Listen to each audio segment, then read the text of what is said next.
Padahal dia baik, bener. Landasan selama 18 tahun itu, di bawah 18 tahun itu dia luar biasa pondasinya. Tapi setelah 18 tahun dia mulai goyah dengan itu hal-hal. Apakah orang-orang yang agak nakal menurut kita ini itu karena azan yang nggak benar? Bisa jadi. Iya, Atau memang orang tuanya itu nggak bisa ngazanin. Berarti sesuatu yang kosong itu akan dicari tempat lain ya. Ibarat kata Niklas nih. Ya, itu betul. Aduh, oh iya betul. طيب واحد اثنين ثلاثة.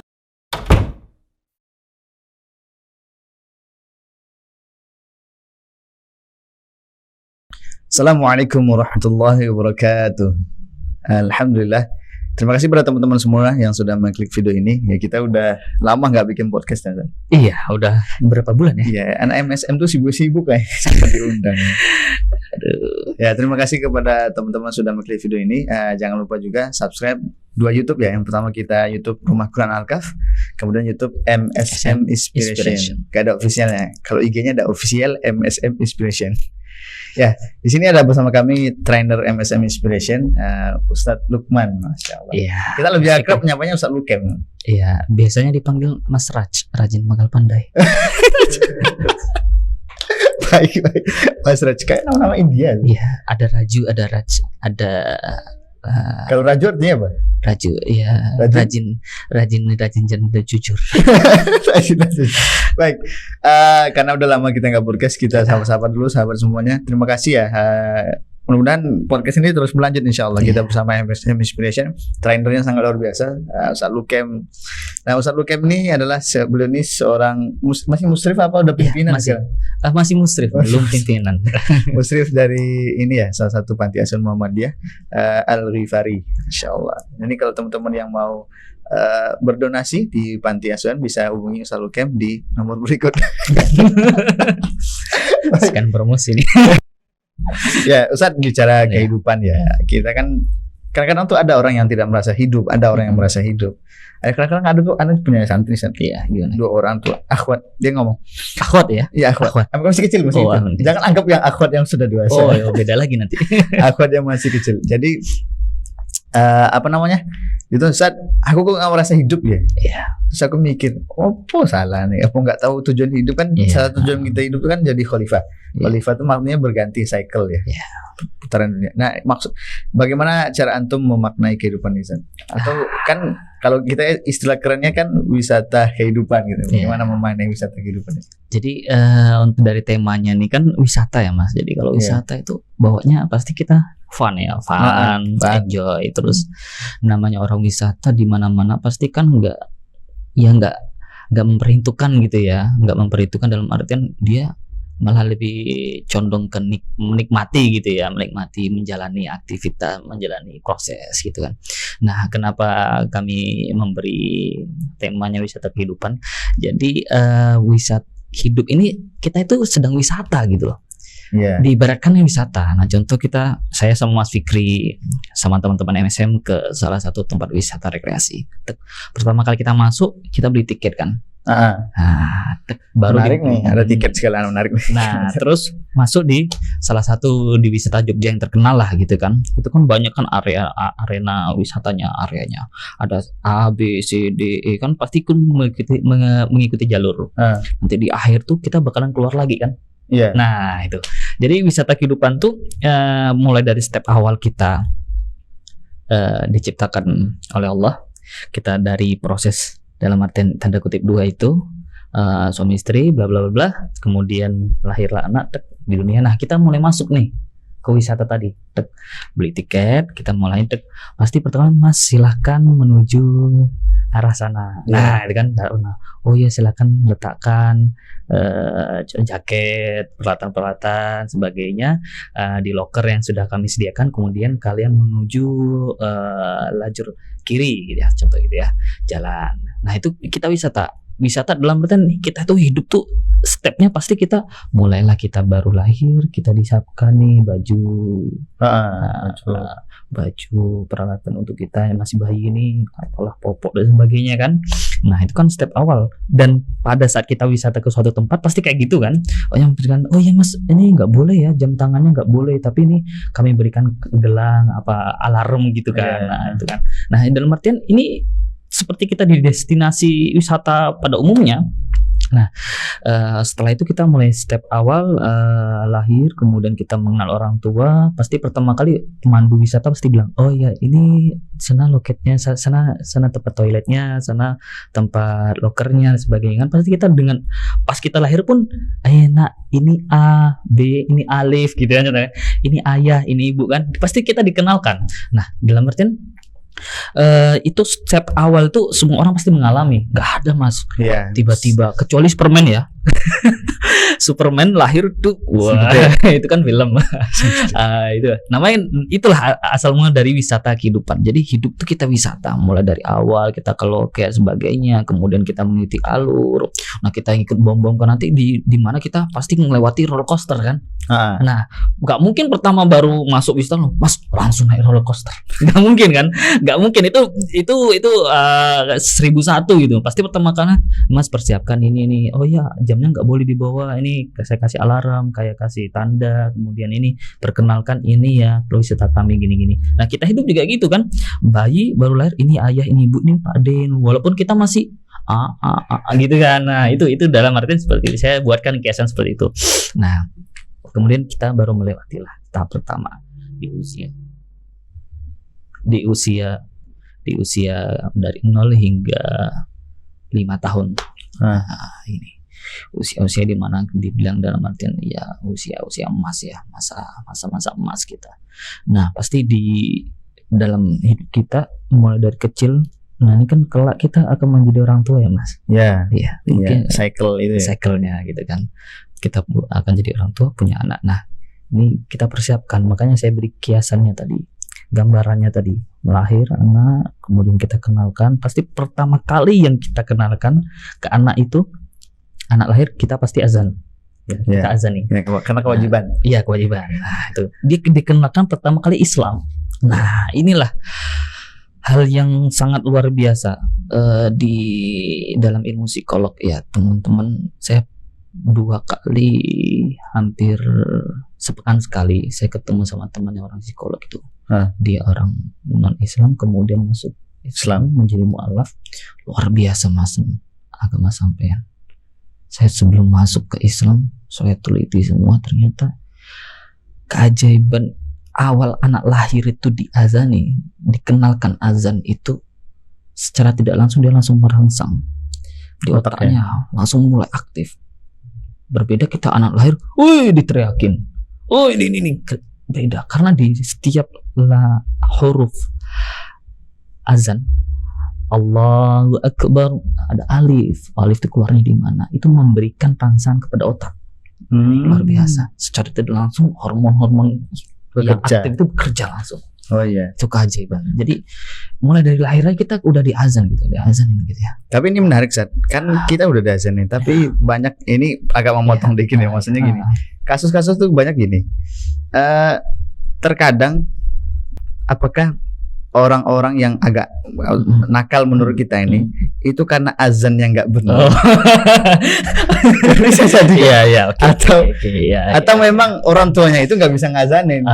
Mungkin harusnya makhrajnya, mungkin masalah makhraj kan tadi ada rangsangan otak. Nih alif itu benar dikatakan A. Kalau harusnya lewat hidung mungkin Allah. Itu kan mungkin ada. Apakah salah satu penyebab problem itu ya? Mungkin ya. Jadi kalau kita bicara ini kan anak lahir kemudian dia balita tiba-tiba nakal nih onanya berontak. Nah, salah satunya faktor untuk anak yang nakal tuh bukan bapaknya salah azan ya. Tapi treatment treatment ke anak itu ya. Ya lingkungan faktor keluarga, lingkungan, kemudian orang tua. Jadi ketika anak itu saya dikasih tips ya nih buat calon-calon ayah. Siap. Ya saya juga. Tapi belum nikah. Aduh udah berekspektasi dulu. Ya enggak apa-apa. Sama-sama sabar gitu. Sama-sama nih. Berat nih kalau membahas pembahasan nanti menikah beda lagi kan berat. Ya, next time. Jadi yang terjadi itu orang tua pada umumnya kita melihat di Indonesia itu untuk treatment anak yang balita bawah 5 tahun itu, satu emosional kita yang keluar ke mereka, dan itu sangat besar responnya ke mereka. Dan itu mengganggu sistem Otak ya. otak mereka.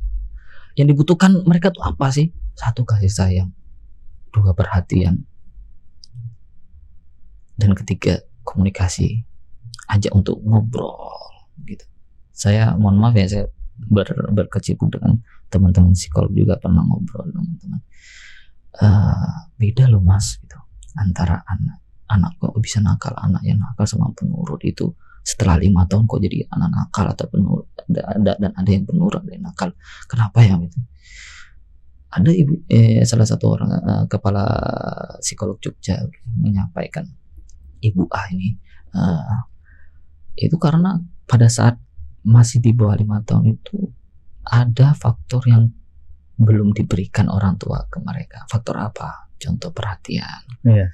Emosional orang tua tuh bisa, emosional orang tua tuh tertransfer ke anak itu, dan akhirnya anak itu menanggapi dengan negatif. Nah, itu bahaya, dua faktor itu. Nah, itu. Oh, berarti sesuatu yang kosong itu akan dicari tempat lain ya? Nah, ibarat kata nih kelas nih. Ya, itu betul. Aduh, oh iya betul. Jadi promosi nanti. Oh ya, jangan lupa beri amanah ya. Kita ada stok amanah di Rumah Quran. Silakan nomor berikut hubungi. Oke. Bisa nih. Botol air. Nih anak baru lahir, air belum ada. Nih kita ibaratkan nih botol nih, airnya belum isi. Kosong. Kita isi pertama dengan bismillah, kita masukin air, bismillahirrahmanirrahim.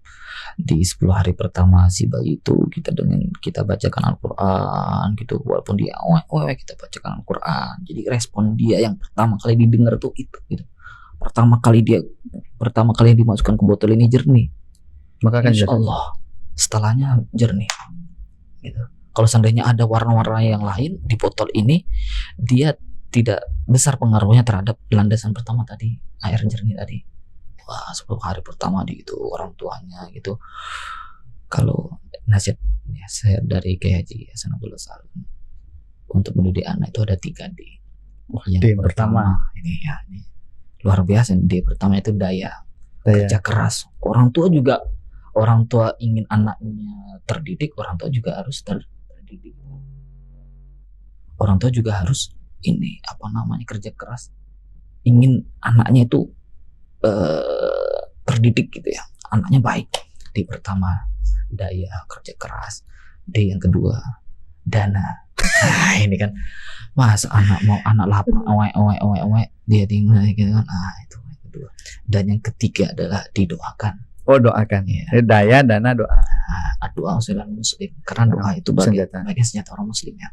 Nah kembali lagi ke kehidupan tadi, anak udah ternyata ya, tadi kan 3D udah set. Oke, 3D. Terus kita kembali ke wisata kehidupan.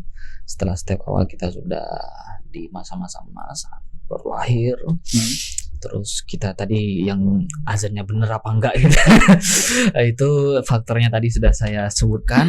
Kemudian setelah itu kita masuk di usia sebelum belasan ya, usia anak-anak di masa SD gitu kan, kita suka bermain gitu.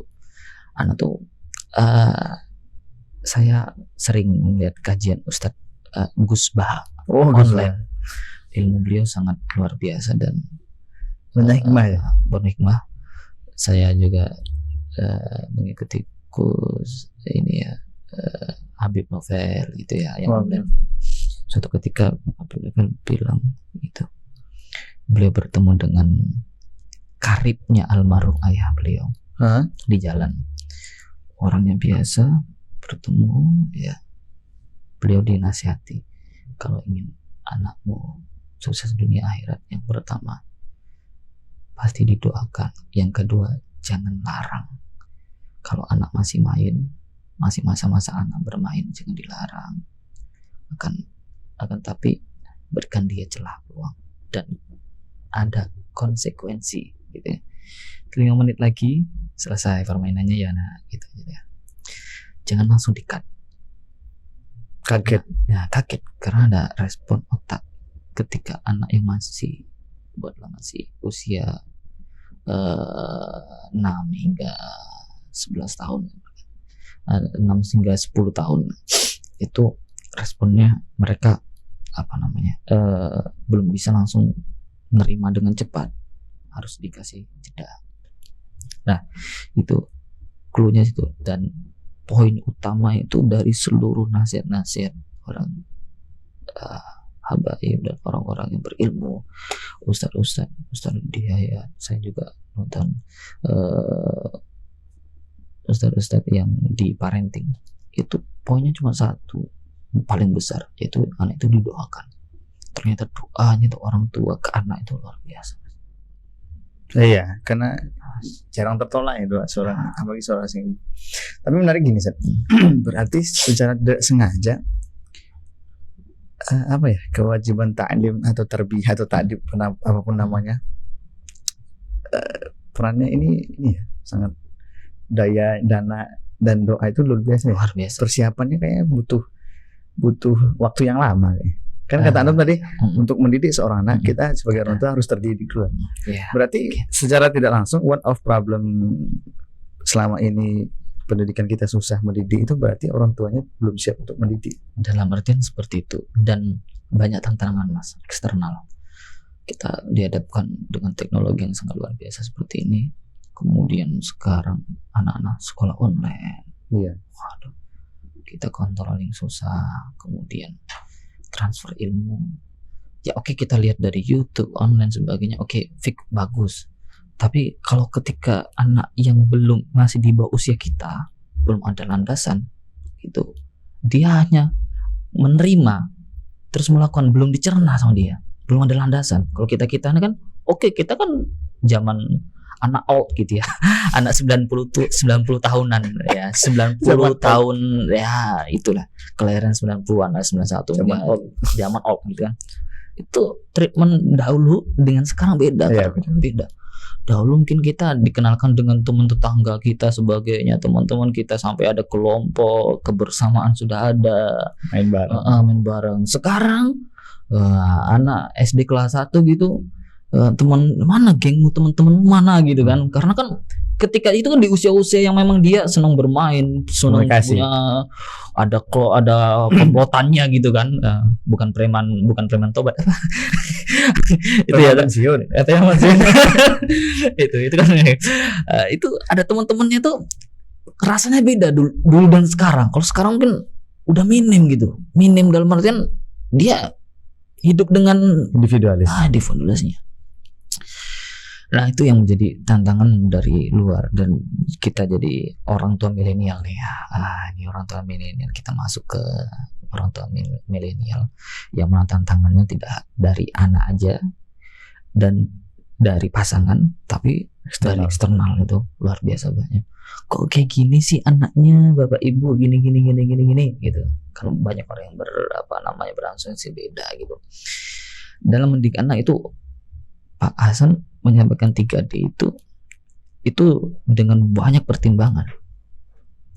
Karena dengan 3D ini bisa meminimalisir hal-hal yang eksternal, tantangan eksternal yang luar biasa banyaknya yang datang ke zaman sekarang, apalagi orang tua milenial, terus sekarang anak milenial. Hal-hal yang milenial itu sekarang sangat booming sekali. Nah, kita harus mempersiapkan dari sekarang dan selalu update. Apalagi perihal psikolog ya mas. Saya orang engineering tapi tetap suka dengan psikolog, karena bagaimanapun saya engine, mesin dan sebagainya saya turn on off udah mati sendiri, ke trouble udah maintenance sebagainya sudah selesai. Tapi kalau manusia berkembang, teorinya nggak bisa satu, teorinya berkembang seterusnya. Nah, tapi yang menarik gini San, Anda pernah membaca buku tentang ini ya, beberapa pendapat tentang Imam Al-Ghazali dan juga tentang bagaimana pendidikan ini. Umar bin Khattab juga keras. Jadi menurut Anda, guru lagi, orang tua itu tidak menanamkan mana ilmu yang wajib, mana ilmu yang nggak wajib. Iya. Misalnya nih, waktu kecil itu apa yang harus kita miliki, apa yang tidak harus kita miliki. Ya sifatnya minat boleh silakan, tapi apa yang harus itu tidak pernah disampaikan. Contohnya, kalau kita bisa survei nih, Anda yakin ya banyak dari generasi-generasi yang masih di bawah kita itu prefernya atau ketertarikan itu lebih banyak ke non landasan keimanan. Iya. Okay. Kalau bisa kita teliti nih, orang bisa Quran itu sebenarnya ilmu yang itu sebenarnya baca Quran itu bukan ilmu tingkat atas ya. Itu ibaratnya tingkat bawah tuh, baca Quran. Tapi selama ini banyak orang tua yang tidak siap mengajarkan anaknya Quran.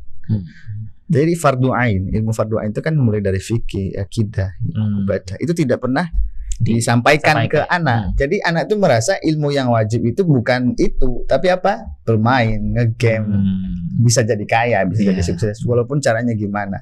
Jadi ini menurut Ane salah satu ada ketertarikan Ane membaca ini, dan mungkin ini salah satu problemnya kita selama ini. Mungkin orang tua itu tidak mengerti mana yang ilmu yang wajib, mana ilmu yang sunnah, mana ilmu yang sunnah muakkad, mana yang mubah, mana yang makruh. Itu tidak pernah disampaikan. Makanya orang kalau masalah pacaran sekarang kan tahu hukumnya haram tadi. Kok malah Ane yang jadi pemateri? Gak apa-apa, saya jadi moderatornya. Maksudnya ya ini berbagai pikiran. Maksudnya jadi kok bisa ya? Jadi ada apa ya? Siapa yang tidak tahu pacaran haram? Tahu kan saya? Iya, tahu semua. Tahu kan semua. Tapi tahunya cukup tahu. Tidak sami ada wato. Nah ini sebab mungkin selama ini itu kita mungkin para orang tuh capek ngomong ini benar-benar, cuman tidak ada pengamalan atau tidak ada aplikasi dan contoh dari orang tuanya. Iya. Contohnya kan gitu Sar. Kita ngomong sholat, sementara orang tuanya. Nah itu kan berat lagi. Nah kembali lagi ke wisata kehidupan. Nah wisata kehidupan saya tanggapi juga Mas Fikri, luar biasa nih. Konsep yang Mas Fikri sampaikan tadi dari Imam Ghazali sudah menyampaikan bahwasanya ini ini fardu ain sebagainya. Itu sekarang sampai detik ini pun orang tua milenial itu sedikit yang memahami. Banyak yang tahu, sedikit yang memahami, dan sedikit lagi yang memberikan contoh. Nah ini contoh kan sulit.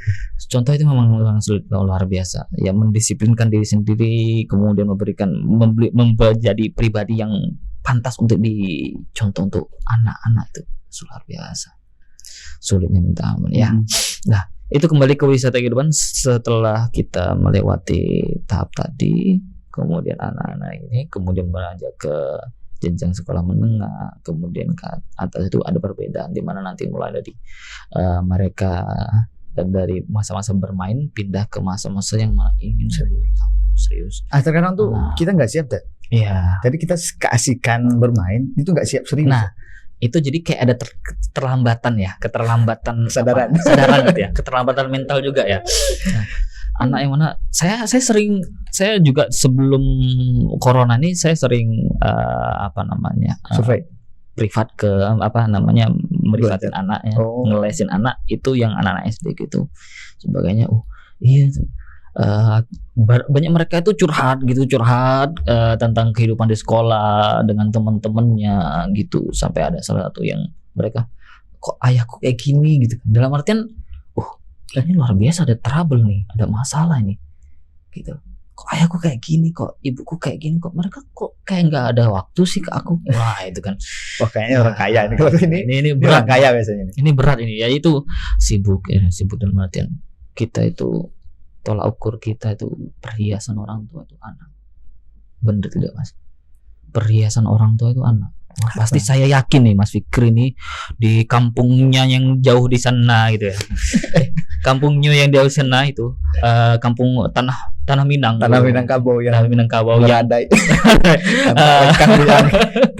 Jadi Zainuddin ya tuh. Nanti Zainuddin kedua nih. Itu saya yakin Mas Fikri di sana juga orang tua, saudara-saudara orang tua pasti lebih dihormati dengan sekelilingnya karena tahu bahwasanya orang tua Mas Fikri memiliki anak Mas Fikri yang hijrah menimba ilmu. Itu luar biasa. Kebanggaan orang tua tuh di situ. Perhiasan orang tua di situ. Benteng orang tua tuh di situ. Mutiaranya orang tua di situ. Kalau orang tua sekarang pangkat, jabatan, harta, nggak lama, benar nggak Mas? Nggak lama itu. Tapi kalau anak yang solehah, yang berilmu, mendoakan orang tua, membanggakan orang tua, luar biasa. Aset dunia akhirat. Amalan yang tidak bakalan putus Iya, ada 3 ya. 3 itu ya. Walaupun orang itu sudah meninggal. In qata anu hamalu illa min thalathin shadaqatin jariyatin, sedekah gitu. Seberapa pun sedekah gitu. Sedekah yang paling berat itu ketika kita posisi enggak punya. Iya, benar. Sampai hadis as-sadaqatu sampai ada hadis tabassamu ka fi wajhi akhika sedekah. Senyum jangan senyum jangan senyum yang terpaksa ya. Dan nanti senyum aja udah sedekah. Tapi jangan senyum memancing ini juga, Sat, memancing orang jatuh cinta. Ada kalau itu berat lagi. Baper. Nanti itu ranah yang kedua. Senyumnya pakai ini, Sat. Kalau itu Mas Fikri lebih memahami, nanti kita masuk ke step pranikah. Ayo, Sat. Ya, oke, Sedekah jariyah. sedekah jariyah. Au ilmin yuntafa'u bi, ilmu yang bermanfaat. Ini kita sharing, kita nambah relasi, kita nambah ilmu dari Mas Fikri, mas-mas yang lain, semua yang nambah keilmuan kita, itu luar biasa. Dan ilmu itu kita gunakan, contoh simpelnya bismillah, baca bismillah sebelum minum. Iya, Baca bismillah sebelum minum. Kita buka dulu, kemudian kita bismillah, baca bismillah. Itu kan diingatkan dengan teman itu. ya pahalanya mengalir. Mengalir luar biasa. Mengajak beribadah, mengajak, kita gak bisa merubah orang mengajak, kita hanya bisa mengajak karena tiap orang tuh sudah memiliki karakter, apalagi di atas 18 tahun Ya, nggak bisa maksa gitu. Nah, kalau di atas 18 tahun dia karakternya udah terbentuk, udah sulit. Nah, kemudian alimin yuntafa'u bihi awaladin salihin, jadi ulang anak yang soleh-soleh yang mendoakan dia, biasa itu ya Mas. Itu ya sama teman-teman ini ya, jangan pernah putus berdoakan orang tua. Itu. Walaupun sebenci-bencinya kita sama orang tua, ada yang benci mungkin ya, karena biasanya anak yang benci itu karena dia tuh tidak mendapatkan apa yang mereka inginkan. Ya. Saya juga termasuk salah satu ya. Dulu kala saya benci kepada ini. Kok dipaksa gini ya? Kenapa kok muncul rasa itu kan? Iya. Kenapa kok muncul itu? Karena ada perbedaan argumen, ada cara pandang, semakin kesini kita bahwa selamanya kita itu anak posisinya di depan orang tua. Mau kita nanti suatu hari kelak Profesor Prof Fikri Afdal, gelarnya panjang gitu ya. Itu ketika di hadapan ibunya sampean, ayah sampean pasti ya pasti masih kayak bocah. Iya ibu, setinggi pangkat mau jenderal 1 jenderal 2, ketika di hadapan orang tua pasti hormat ayah ibu gitu, karena orang tua pasti melihat kowe anakku gitu. Berbeda di luar, kalau di luar sudah beda lagi statusnya kan. Kalau di depan orang tua, di keluarga kayak anakku, walaupun kita posisi nanti kelak kita menjadi orang yang bermanfaat, diberi amanah jabatan di lembaga tertentu, kita diberi titipan harta tertentu sebagainya, kita diberi titipan istri soleh dari Allah Subhanahu Wa Taala. Soleh ya. Iya soleh. Soleh ada. Kemudian kita dititipi oleh Allah fasilitas dan sebagainya, duniawi sebagainya. Tentunya kita di hadapan orang tua kita pasti tetap anak itu. Nah, ini menarik sekali ya. Ini wisata kehidupannya baru step pertama nih, step mendidik anak. Atau anak yang berubah menjadi dewasa. Nanti persiapannya gimana? Oke, Sat. Ana mau tanya sesuatu, Sat. What is the source? Apa penyebab dari kenapa ada beberapa teman-teman kita yang sudah harusnya tahu apa tujuan di dunia ya, bukan akhirat. Akhirat pasti sudah tahu. Artinya apa mereka tuh mau ngapain itu kok terlambat gitu. Ada yang sampai sekarang belum mengetahui. Biasanya gimana? Apa source-nya? Apa sumbernya? Jadi kemarin saya sempat ngisi di Al-Mujadid Bahasa Arab ya, online.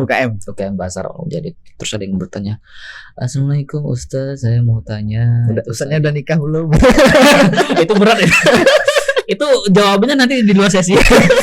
Kita makan intermezzo. Itu tanya, Ustaz kok saya bingung gitu. Kemudian saya tuh masih diremehin sama teman-teman, saya masih polos. Kemudian saya bingung tujuan saya tuh apa. Itu maksud aneh gitu, Kok telat gitu. Iya, itu muncul nih teman-teman mungkin yang semester awal di mahasiswa baru. Kalau saya mahasiswa bau udah lama. Itu muncul sekarang anak-anak milenial nih yang mungkin kelahiran 2000 lah ya. Ya. 2021 ya. 2000 lebih lah. Yang sekarang baru kuliah nih gitu. Mereka tuh krisis dalam artian krisis arah gitu. Iya, krisis arah mereka. Krisis arah tuh. Lah, saya tanya gitu. Selama ini yang di lingkungan keluarga, di lingkungan kamu, yang kamu ketahui tentang hidup itu apa? Kan kita harus tahu kan. Iya. Landasan mereka. Landasan. Kalau sebelum kita ingin menentukan arah kan kita harus tahu nih, kita nih ya saya hidup di dunia, alhamdulillah itu berkat rahmat Allah Subhanahu wa taala. Saya diamanai sebagai khalifah di dunia ini, saya diamanai, saya diberi nafas, badan sebagainya, itu amanah dari Allah yang kelak saya akan semuanya akan dipertanggungjawabkan.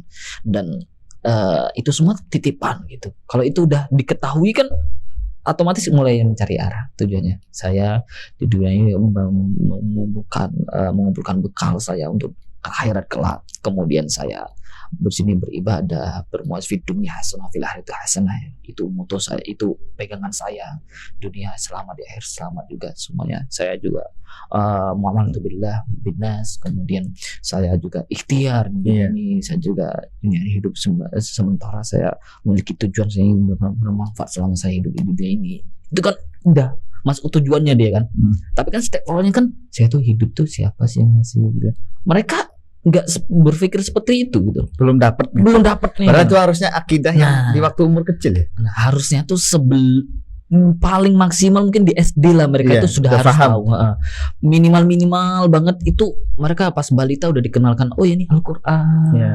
Ini apa saudaraku ke ayah ibuku, aku berbakti kepada ayah ibuku. Kemudian ini saudaraku harus akidah ya, salimah itu. Takkidnya tuh bahwasanya saya tuh penamaan akidahnya. Tauhidnya tuh dia saya takwa kepada Allah. Berarti secara tidak sengaja sebenarnya kita tuh belum sebenarnya jadi muslim, baru mu'alaf nanti kalau nggak tahu.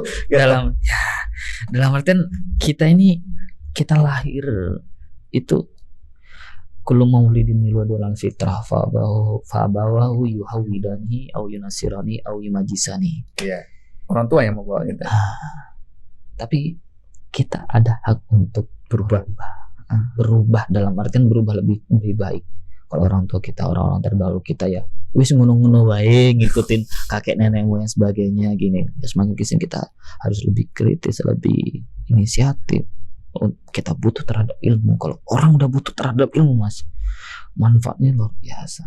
Iya, karena hal pertama untuk ilmu memang butuh dulu. Iya. Butuh dan cinta. Sama kayak kita butuh main game. Antum-antum semua yang butuh main game dan cinta terhadap game itu sebenarnya itu diputar balikan aja ke ilmu. Nah, oke. Itu memang dia harus, mengapa dia kok bisa melakukan main game lama gitu kan? Itu bisa lama, istiqomah Masya Allah. Gak tidur sehari semalam atau sebagainya gitu kan. Oke, seandainya mas saya butuh refreshing. Tiap orang butuh refreshing dan karakter orang beda-beda. Butuh refreshing. Tapi itu kan ada takarannya. Iya, takaran. Saya dalam artian, kamu tuh game haram dan kamu masuk neraka. Enggak se itu dulu karena itu dalam artian kita punya treatment, ada tahap itu. Ya, takarannya segini. Kemudian kalau dia berlebih, turunkan lagi takarannya, berikan lagi dia konsekuensi. Karena kita laki-laki ya bagaimanapun kita butuh rangsangan otak, dalam artian kita masih seneng nih. Kalau sekarang main kelereng seneng ya, masih seneng, masih main bola kelereng, masih untuk aktivitas yang dalam artian ini. Tapi kan itu ada takarannya, jangan sampai kita tergila-gila dalam artian habis waktu kita hanya itu saja untuk itu saja, kan sangat sia-sia. Sedangkan kita ada kewajiban membiayai ilmu. Dalam artian sehari ini kita, kalau saya dulu to do, doing, done. Jadi kita list aja. Lo boleh main kelereng, boleh main game, tapi kadarnya udah 1 hari setengah jam. Ini 1 jam untuk ini, ditulis. Apa yang ingin kita lakukan hari ini. Doing, setelah kita lakukan checklist. Dan selesai. Nah itu semuanya itu ada takarannya. Dalam artian saya belum berkonsekuensi dengan Contohnya anak-anak asuh saya yang ini, karena di masa-masa anak-anak masih di bawah 18 itu masih mampu untuk dirubah karakternya. Saya nggak terlalu keras juga nggak terlalu lembek. Melihat sepertinya agak-agak semut dan nggak semut-semut banget gitu, nggak keras-keras banget di tengah. Kita lihat pergerakannya itu. Nah kemudian boleh takarannya, kita boleh bermain, kita boleh mengedit, kita boleh depan laptop lama, boleh sebagainya, tapi kita harus ada takarannya. Artinya kita list tadi, kita koreksi. Dan memang kalau udah di atas 18 tahun itu sudah agak berat, apalagi sudah kecanduan game, kecanduan ini. Kalau udah nama kecanduan ya Mas, kalau udah kecanduan pasti halnya pasti negatif. Iya. Kalau sesuatu yang berlebihan, berlebihan nggak baik. Semuanya ada takarannya, semua ada porsinya. Rasulullah aja menyampaikan, berhentilah makan sebelum kenyang. Kita makan sebelum minum. Ya itu dan Martin itu. Anak mau nanya dulu nih. Tapi yang anak penasaran tuh, siapa orang yang nge-farming bahwasanya hiburan itu main game? Siapa orang yang nge-farming bahwasanya hiburan itu jalan-jalan? Penasaran siapa yang? Jadi gini Mas, sekarang itu kita secara global orang berpikir, wah hiburan Mas, kalian mau hiburan nggak? Hiburan yang pasti main game. Terbenak sekarang tuh main game, jalan-jalan, wisata muter-muter, wisata destinasi dan sebagainya. Kemudian apalagi yang menghabiskan waktu loh Martian gitu. Itu terbawa Mas. Jadi sekarang tuh kita melihat secara global gitu, yang dibutuhkan orang di dunia ini selain sandang, pangan, papan, sekarang udah masuk nih hiburan. Udah jadi pokok. Infotainment. Iya, infotainment itu. Orang bisa betah depan YouTube 7 jam, 8 jam gitu, tanpa ada takaran-takaran khusus gitu. Oke, kita Mas, kemajuan teknologi sebagainya gini. Oke, saya terima dengan kemajuan teknologi bla bla bla dan sebagainya, saya terima. Tapi kita harus tahu takarannya. Dan ternyata secara global itu yang nge-farming, yang membawa ini hiburan ini menjadi hal yang pokok gitu. Secara itu global Mas. Ya, Ghazul Fikri. Nah, ini perang pemikiran. Padahal seharusnya bukannya kita pahami itu bahwasanya hiburan itu sebenarnya esensi dari hiburan itu membuat hati tenang kan? Iya. Kan Quran udah ngomong, ala tatma'innul qulub. Ala bidzikrillah tatma'innul qulub. Dengan zikir kepada Allah itu hati menjadi tenang. Tapi problem Ustaz, banyak teman-teman sekarang itu malah ngaji itu makin banyak setan. Iya. Orang denger ini ya, denger lantunan Quran aja banyak setan. Iya. Kok risih gitu, kurang nyaman gitu kan. Nah itu karena apa? Karena saya sampaikan ibarat botol ini sudah banyak nih kotoran. Dulu masih di 18 tahun, di bawah 18 tahun dia TPA rajin, ngajar TPA sebagainya itu ya, Quran sebagainya, mengaji Quran pagi siang sore sehari 5 kali rutin sebagainya. Nah, kemudian setelah 18 tahun ternyata banyak nih. Sekarang buatlah sekarang saya 21 tahun. Bukan. Tambah 10 lagi.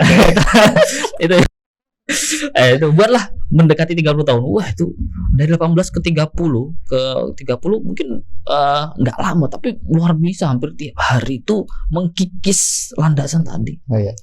Karena faktor eksternal banyak gitu. Di tempat makan ketemu dengan teman-temannya, ngobrolannya itu. Kemudian masuk ke kelas kampus, obrolannya itu. Lagi ngobrol tiap weekend, satu minggu ngobrolnya itu, ngajaknya teman-teman itu. Jadi yang landasan tadi, yang ngaji minimal ya 5 kali sehari gitu, itu udah mulai terkikis. Karena terkalahkan dengan hal-hal tadi yang mana membuat terkikisnya tadi fondasi dia ini. Padahal dia baik, bener, landasan selama 18 tahun itu, di bawah 18 tahun itu dia luar biasa fondasinya. Tapi setelah 18 tahun dia mulai goyah dengan itu, hal-hal itu. Ya, mungkin penanaman adab yang kurang begitu. Iya. Mungkin itu dulu part 1 kita, nanti insyaallah kita lanjutkan ke YouTube. Ini YouTube MSM Inspiration, nanti kita lanjutkan di YouTube Rumah Quran Al-Kahf untuk part 2-nya. Terima kasih kepada teman-teman yang sudah menonton sampai bersambungnya ini. Nanti kita lanjutkan di podcast di Rumah Quran Al-Kahf. Syukran Assalamualaikum warahmatullahi wabarakatuh. Waalaikumsalam warahmatullahi wabarakatuh. Terima kasih.